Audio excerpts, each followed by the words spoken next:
Welcome, seekers of hidden knowledge, to the mystical realm of the occult. Delve into the secrets of the universe as we journey together into the enigmatic world of ancient wisdom. Brought to you by your guide through the shadows of enlightenment, Wisdom Rocker. Uncover the mysteries, unlock the power, and journey with us as we explore the hidden depths within the pages of forgotten scrolls and ancient texts. Prepare to embark on a journey beyond the ordinary, where wisdom transcends time and knowledge is your greatest ally. Welcome to Wisdom Rocker. Prepare to awaken your inner sage. In this video, we will be uncovering the wisdom within the chapters of The History of Magic, including a clear and precise exposition of its procedure, its rites, and its mysteries. By Eliphas, Levi, 1922.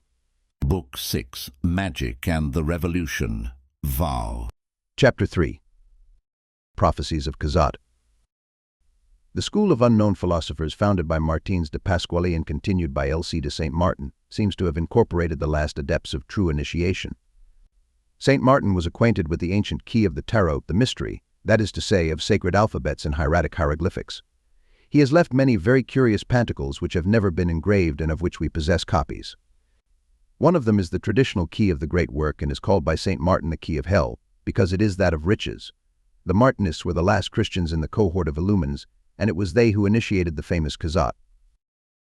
We have said that during the 18th century a schism took place in Illuminism. On the one hand, the wardens of the traditions concerning nature and science wished to restore the hierarchy. There were others, on the contrary, who desired to level all things by disclosing the great arcanum, thus rendering the royalty and priesthood alike impossible in the world. Among the latter, some were ambitious and unscrupulous, seeking to erect a throne for themselves over the ruins of the world. Others were dupes and zanies. The true initiates beheld with dismay the launching of society towards the abyss, and they foresaw all the terrors of anarchy. That revolution which was destined at a later period to manifest before the dying genius of Vergniaud under the somber figure of Saturn devouring his children had already shewn itself fully armed in the prophetic dreams of Cazotte. On a certain evening, when he was surrounded by blind instruments of the Jacobinism to come, he predicted the doom of all. For the strongest and weakest the scaffold, for the enthusiasts suicide, and his prophecy, which at the moment was rather like a sombre jest, was destined to be realized amply. As a fact, it was only the calculus of probabilities, and it proved strictly correct because it dealt with chances which had already become fatal consequences. La Harpe, who was impressed by the prediction, amplified the details to make it appear more marvelous. He mentioned, for example, the exact number of times that a certain guest of the moment would draw the razor across his throat. Poetic license of this kind may be forgiven to the tellers of unusual stories. Such adornments are of the substance of style and poetry, rather than untruths. The gift of absolute liberty to men who are unequal by nature is an organization of social war when those who should restrain the headlong instincts of the crowd are so mad as to unloose them. It does not need a great magician to foresee that they will be the first to be devoured. Since animal lusts are bound to prey upon one another until the appearance of a bold and skillful huntsman who will end them by shot and snare. Cazotte foresaw Marat, as Marat in his turn foresaw reaction and a dictator. Cazotte made his first appearance in public as the author of some literary trifles, and it is said that he owed his initiation to the romance of Le Diable Amoureux. There is no question that it is full of magical intuitions, and love, that supreme ordeal of life, is depicted in its pages under the true light of the doctrine of adeptship. Passion in a state of delirium and folly invincible for those who are slaves of imagination, physical love is but death in the guise of allurement, seeking to renew its harvest by means of birth. The physical Venus is death, painted and habited like a courtesan. Cupid also is a destroyer, like his mother, for whom he recruits victims. When the courtesan is satiated, death unmasks and calls in turn for its prey.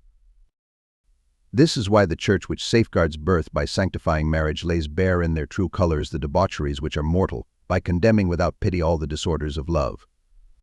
If she who is beloved is not indeed an angel, earning immortality by sacrifice to duty in the arms of him whom she loves, she is a stryge who expends, exhausts, and slays him, finally exposing herself before him in all the hideousness of her animal egoism. Woe to the victims of the Le Diable Amoureux! Thrice woe to those who are beguiled by the lascivious endearments of Biondetta. Speedily the gracious countenance of the girl will change into that camel's head which appears so tragically at the end of the romance of Cazotte. According to the Kabbalists, there are two queens of the Stygies in Sheol. One is Lilith, the mother of abortions, and the other is Nehama, fatal and murderous in her beauty. When a man is false to the spouse set apart for him by heaven, when he is abandoned to the disorders of a sterile passion, God withdraws his legitimate bride and delivers him to the embraces of Nehama, who assumes it need all charms of maidenhood, and of love she turns the hearts of fathers. And at her instigation they abandon all the duties owing to their children. She brings married men to widowhood, while those who are consecrated to God she coerces into sacrilegious marriage. When she assumes the role of a wife she is, however, unmasked easily, for on her marriage day she appears in a state of baldness, that hair which is the veil of modesty for womanhood being forbidden her on this occasion. Later on she assumes airs of despair and disgust with existence. She preaches suicide, deserts him who cohabits with her, having first sealed him between the eyes with an infernal star. The Kabbalists say further that Nehama may become a mother, but she never rears her children, as she gives them to her fatal sister to devour. These Kabbalistic allegories, which are found in the Hebrew book concerning the revolution of souls, included by Rosenroth in the collection of the Kabbalah Denudata, and otherwise met with in Talmudic commentaries on the Sota, must have been either known or divined by the author of Le Diable Amoureux. Hence we are told that after the publication of his novel, Cazotte had a visit from an unknown person who was wrapped in a mantle, after the traditional manner of emissaries of the Secret Tribunal. The visitor made signs to Cazotte which he failed to understand, and then asked whether indeed he had not been initiated. On receiving a reply in the negative, the stranger assumed a less somber expression and then said, "I perceive that you are not an unfaithful recipient of our secrets, but rather a vessel of election prepared for knowledge. Do you wish to rule in reality over human passions and over impure spirits?" Cazotte displayed his curiosity. A long talk followed. It was the preface to other meetings, and the author of Le Diable Amoureux was called to initiation at the end. He became a devout supporter of order and authority as a consequence, and also a redoubtable enemy of anarchists. We have seen that, according to the symbolism of Cagliostro, there is a mountain into which those must go up who are on the quest of regeneration. This mountain is white with light, like Tabor, or red with fire and blood, like Sinai and Calvary. The Zohar says that there are two chromatic syntheses. One of them is white, and is that of peace and moral light. The other, which is red, is that of war and material life. The Jacobins had plotted to unroll the standard of blood, and their altar was erected on the Red Mountain. Cazotte was enrolled under the banner of light, and his mystical tabernacle was established on the White Mountain. That which was stained with blood triumphed for a moment, and Cazotte was proscribed. The heroic girl who was his daughter saved him from the slaughter at the abbey. So happened that the prefix denoting nobility was not attached to her name, and she was spared therefore that horrible toast of fraternity which immortalized the filial piety of Melel de Sombroel, who, to be vindicated from the charge of aristocracy, drank the health of her father in the blood-stained glass of cut throats. Cazotte was in a position to foretell his own death, because conscience compelled him to fight against anarchy even to the last. He obeyed it, was arrested for the second time, and brought before the revolutionary tribunal as one condemned already. The president who pronounced his sentence added an allocution full of esteem and regret, pledging his victim to be worthy of himself unto the end, and to die nobly as he had lived. Even in episodes of the tribunal, the revolution was a civil war, and the brethren exchanged salutations as they condemned one another to death. The explanation is that there was the sincerity of conviction on both sides, and both were entitled to respect. Whosoever dies for that which he thinks to be true is a hero even in his deception, and the anarchists of the ensanguined mountain were not only intrepid when dispatching others to the scaffold, but ascended it themselves without blanching. Let God and posterity be their judges. Chapter Footnotes 1. St. Martin did not continue the school of Thurgic Masonry founded by Martins de Pasquale. He abandoned the school and all active connection with rites and lodges. The evidence for his acquaintance with the tarot rests on the fact that his Tableau Natural des Rapports qui existent entre Dieu, l'âme et l'univers happens to be divided into 22 sections, and there are 22 tarot trumps major. On the same evidence, the same assertion is made in respect of the Apocalypse.